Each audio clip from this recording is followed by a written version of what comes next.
নাবালকের উপর নৃশংস অত্যাচারের ঘটনায় ইতিমধ্যেই গ্রেপ্তার করা হয়েছে শাহেনশা এবং অভিযুক্ত শাহেনশা এবং তার দাদাকে।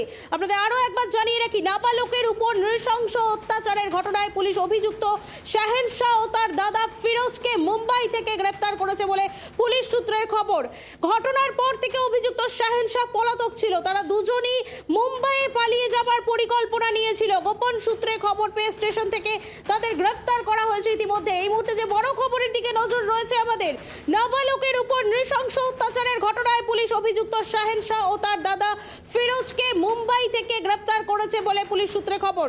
ঘটনার পর থেকে অভিযুক্ত শাহেনশা পলাতক ছিল। তারা দুজনই মুম্বাইয়ে পালিয়ে যাবার পরিকল্পনা নিয়েছিল। গোপন সূত্রে খবর পেয়ে স্টেশন থেকে তাদের গ্রেপ্তার করা হয়েছে। ইতিমধ্যেই গ্রেপ্তার হয়েছে অভিযুক্ত শাহেনশা ও তার দাদা ফিরোজ। মুম্বাই থেকে গ্রেপ্তার করা হয়েছে পুলিশ সূত্র মারফত, এমনটাই কিন্তু জানা যাচ্ছে। ঘটনার পর থেকেই নাবালকের উপর নৃশংস অত্যাচারের ঘটনা ইতিমধ্যেই আমরা দেখেছি। ঘটনার পর থেকেই কিন্তু অভিযুক্ত শাহেনশা পলাতক ছিল। তারা দুজন মুম্বাইয়ে পালিয়ে যাবার পরিকল্পনা নিয়েছিল। গোপন সূত্রে খবর পেয়ে স্টেশন থেকে তাদের গ্রেপ্তার করা হয়েছে। এ বিষয়ে বিস্তারিত জানবো। আমার সঙ্গে টেলিফোন লাইনে রয়েছে আমাদের প্রতিনিধি গোপাল। নাবালকের উপর নৃশংস অত্যাচারের ঘটনায় দুজনকে গ্রেপ্তার করলো অভিযুক্ত শাহেনশা এবং তার দাদা। আর কি কি আপডেট রয়েছে তোমার কাছে?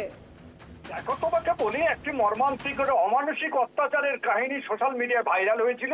ভাইরালের ঘটনাকে কেন্দ্র করে পুলিশ নড়ে চড়ে বসে। ডায়মন্ডহারবার পুলিশ জেলা, শেষ পর্যন্ত ডায়মন্ডহারবার পুলিশ জেলা ওখানের যে অভিযুক্ত শাহেনশা ছিল তার দাদার শালাকে গ্রেপ্তার করে এবং আর একজন যুবককে। পরবর্তীকালে তাদের কাছ থেকে জিজ্ঞাসাবাদ করার পরে পুলিশ ফাঁদ পাততে থাকে বিভিন্ন থানায়। কোন জায়গা থেকে শাহেনশা পালাতে না পারে তার জন্য বিভিন্ন পহরার ব্যবস্থা করে এবং পুলিশের উপরে চাপও বারবার আসছিল। কারণ নিখোঁজ যে ছেলেটি, মানে এখনো পর্যন্ত যে নাবালক, তার খোঁজ পাওয়া না পাওয়া এবং মূল অভিযুক্তকে গ্রেপ্তার না করতে পারাটাই ছিল পুলিশের কাছে বড় ব্যাপার। সেটা কিন্তু তারা করে দেখালো। বোম্বাইয়ে তারা কিন্তু টাউরে ছিল, অর্থাৎ গোপনে ফাঁদ পেতেছিল, অর্থাৎ গোপন সূত্রে খবর ছিল বলে মনে করা হচ্ছে।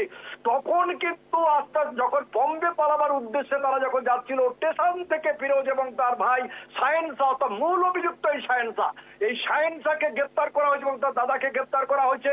তাদেরকে ইতিমধ্যে কিন্তু আনা হচ্ছে বজবজ থানার উদ্দেশ্যে, তাদেরকে নিয়ে আসা হচ্ছে বলে জানা গিয়েছে। এদেরকে করে জিজ্ঞাসাবাদ করার পরে আসল রহস্য, অর্থাৎ সেই নাবালক এখন কোথায় রয়েছে, নাবালককে কি মেরে ফেলা হয়েছে না কোথাও নিয়ে যাওয়া হয়েছে, কোথাও গোপনেতে নাকি বম্বে নিয়ে পালিয়ে যাওয়া হচ্ছিল, সে বিষয়ে পুলিশ ইতিমধ্যে তদন্ত শুরু করেছে। আর কিছুক্ষণের মধ্যে সমস্ত রহস্যের উদ্ঘাটন হবে বলে মনে করা হচ্ছে। ধন্যবাদ গোপাল, সঙ্গে থাকো। যে খবরের দিকে আমাদের নজর রয়েছে, নাবালকের উপর নৃশংস অত্যাচারের ঘটনায় পুলিশ অভিযুক্ত শাহেনশা ও তার দাদা ফিরোজকে মুম্বাই থেকে গ্রেপ্তার করেছে বলে পুলিশ সূত্রে খবর।